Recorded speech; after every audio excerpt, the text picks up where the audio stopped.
Hola amigos, y estamos en este episodio número 83 de nuestro CardioTips podcast con un invitado muy especial, el doctor Cristian Moreno. Él es médico de la Universidad UTCA. Un saludo muy especial para todos los estudiantes y los profesores amigos de la casa y para felicitar el grado de formación que se está teniendo en este momento en esta alma mater. Cristian es un interno que rotó 2 veces por el servicio de cardiología y es un amante de la insuficiencia cardíaca y nos trae un tema fascinante: el uso de la ivabradina en falla cardíaca. CardioTips Podcast.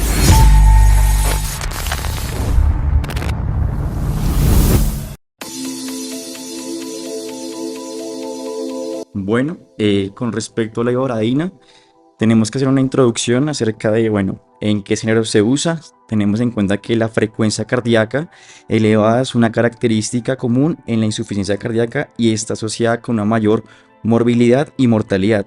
Reducir la frecuencia cardíaca puede mejorar la función cardíaca y los resultados en los pacientes con falla cardíaca. Es por esto que hablaremos de uno de los medicamentos en el arsenal del manejo de la falla cardíaca. ¿Qué es la ivabradina? La ivabradina es un medicamento que se utiliza principalmente para reducir la frecuencia cardíaca. Se clasifica como un inhibidor del nódulo sinusal, actuando mediante la inhibición selectiva y específica en la corriente IF del marcapasos cardíaco, reduciendo la frecuencia cardíaca y esta sin afectar la contractibilidad miocárdica o la conducción intracardíaca.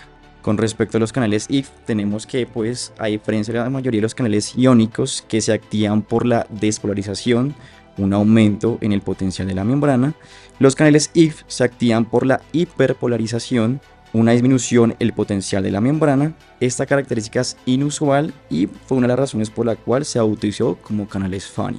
Con respecto a la evidencia clínica que tenemos actualmente, existen diferentes estudios. Uno de ellos fue el estudio CHIEF. El estudio CHIEF, por sus siglas, Systolic Heart Failure Treatment with the IF Inhibitor Ivabradine Trial, fue un ensayo aleatorizado, doble ciego y controlado con placebo que involucró a más de 6.500 pacientes con falla cardíaca con fracción de eyección reducida. Los pacientes fueron aleatorizados para recibir ivabradina o placebo, además de la terapia estándar. Los resultados finales del estudio fueron que la ivabradina tuvieron una reducción del riesgo relativo del 18% en el punto final compuesto principal, que fue la muerte cardiovascular u hospitalización por empeoramiento de la insuficiencia cardíaca. Adicionalmente, existe otro estudio, Beautiful, que con mucha amabilidad el doctor Daniel Gutiérrez nos va a explicar. Bueno, en este punto yo quisiera decir que es muy importante el por qué bajamos la frecuencia cardíaca, Cristian. Porque cuando nosotros tenemos frecuencia cardíaca elevadas y para insuficiencia cardíaca en ritmo sinusal, la meta es tener una frecuencia cardíaca por debajo de 70 latidos por minuto.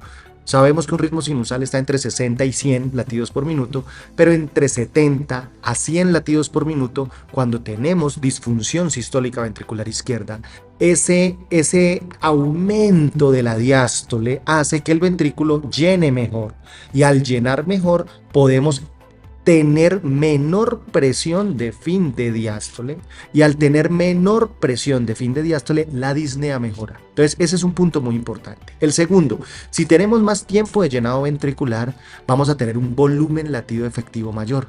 Y si tenemos un volumen latido efectivo mayor a la misma frecuencia cardíaca, estamos aumentando el gasto cardíaco. Eso es muy importante porque por medio de estos dos mecanismos es lo que buscamos al disminuir la frecuencia cardíaca en un ritmo sinusal con este medicamento maravilloso que es la ivabradina. Ahora, el doctor Daniel Felipe Gutiérrez, que es muy conocido en nuestro podcast también, quisiéramos darle la bienvenida y qué opinión le merece el estudio Beautiful de este medicamento que es la ivabradina.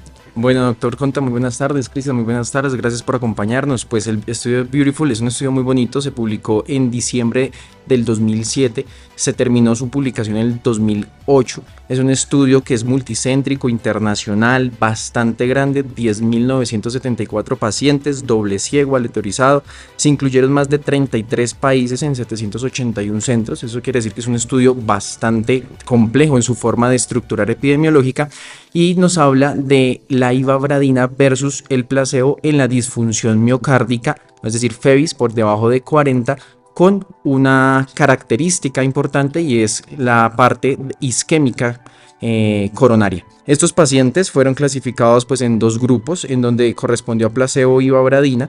La mayoría de los pacientes eran hombres, cabe resaltar el 83%, y manejaban una edad media de 65 años. ¿Qué es lo interesante de este estudio?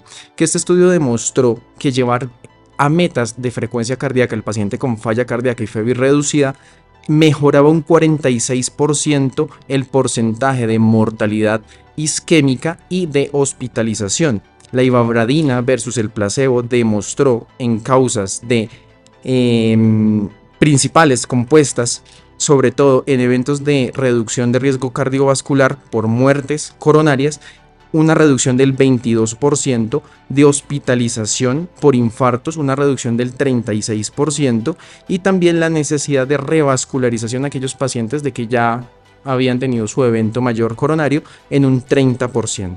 Este estudio es muy bonito, es un estudio que nos abrió la mente, las puertas a la ivabradina en la insuficiencia cardíaca, y pues doctor Conta, yo considero que la ivabradina es un medicamento muy importante hoy en día en la falla cardíaca. Sí, yo también pienso lo mismo, Daniel Felipe. Creo que también Cristian piensa lo mismo. Los amigos expertos en insuficiencia cardíaca de nuestro país y de la Sociedad Colombiana de Cardiología también pensamos lo mismo, pero también no es un medicamento para todos los pacientes.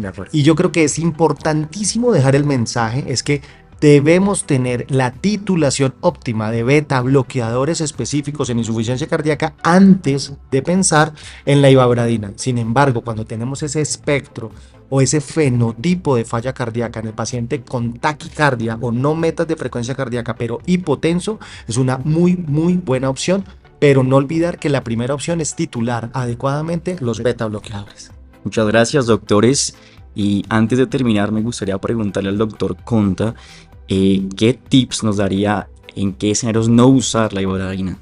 Bueno, Cristian, esta pregunta es muy interesante porque he visto algunos pacientes, por ejemplo, en fibrilación auricular con respuesta ventricular rápida, que estamos esperando a que la ivabradina baje la frecuencia.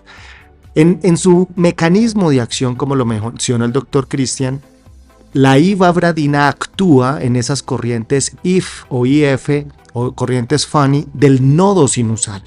O sea, bajamos entre 10, incluso 20 latidos por minuto dependiendo de la dosis de la ivabradina que estemos utilizando, pero cuando el paciente se encuentra en ritmo sinusal.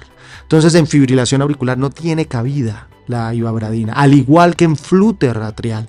Al tener el flúter atrial, que es una macro reentrada donde no está actuando el nodo sinusal en la vía reentrante, no vamos a tener ninguna respuesta en control de respuesta ventricular ni en fibrilación auricular, que es de micro reentrada o múltiples focos de micro reentrada, o de flúter atrial, que es un único foco de una macro reentrada en el istmo cabotricuspidio. O sea, ahí no tiene ningún beneficio la ivabradina. Y creería que también a veces veo pacientes con ivabradina, pero con dosis muy bajas de beta bloqueador en fenotipo hipertenso. Entonces, ahí no tiene cabida la ivabradina. Debemos titular los beta bloqueadores a la dosis máxima tolerada para después de eso evaluar según respuesta ventricular y frecuencia cardíaca promedio si requerimos o no el uso de la ivabradina. Yo creo que esos son dos puntos que me gustaría mucho dejarlos claros para la comunidad académica en general. Y bueno, para concluir, pues la ivabradina, los estudios sugieren que pues la ivabradina es rentable al reducir las hospitalizaciones y mejorar la calidad de vida de los pacientes. Con respecto al futuro de este medicamento, se están realizando diferentes investigaciones para combinarlo con la terapia que tenemos actualmente, teniendo en cuenta lo que ya mencionó el doctor Conta, la titulación de los beta bloqueadores a sus dosis máximas. También se está estudiando la posibilidad de manejar la ivabradina en pacientes con angina inestable. Ese punto es muy importante, Cristian, y de paso me acabé de acordar de algo muy llamativo de la ivabradina, y es que la ivabradina es un primo de la clonidina. ¿Sí? Y a veces uno no sabe el por qué la clonidina tiene un efecto cronotrópico negativo. Es porque tiene también efectos en esas corrientes IF o corrientes FANI, a pesar de ser un antihipertensivo alfa, ¿sí? Pero tiene ciertas características similares a la ivabradina. Por eso es importante que lo tengamos en cuenta también con el efecto cronotrópico negativo de la clonidina. Pues doctor Cristian, lo felicito, fue un podcast, un episodio muy bonito. Gracias doctor Daniel Felipe por todo su aporte también. Y recordemos, amigos, a cuidar el corazón hasta el último latido. Sigue al Dr. Conte en sus redes sociales, Facebook, Instagram, YouTube y TikTok.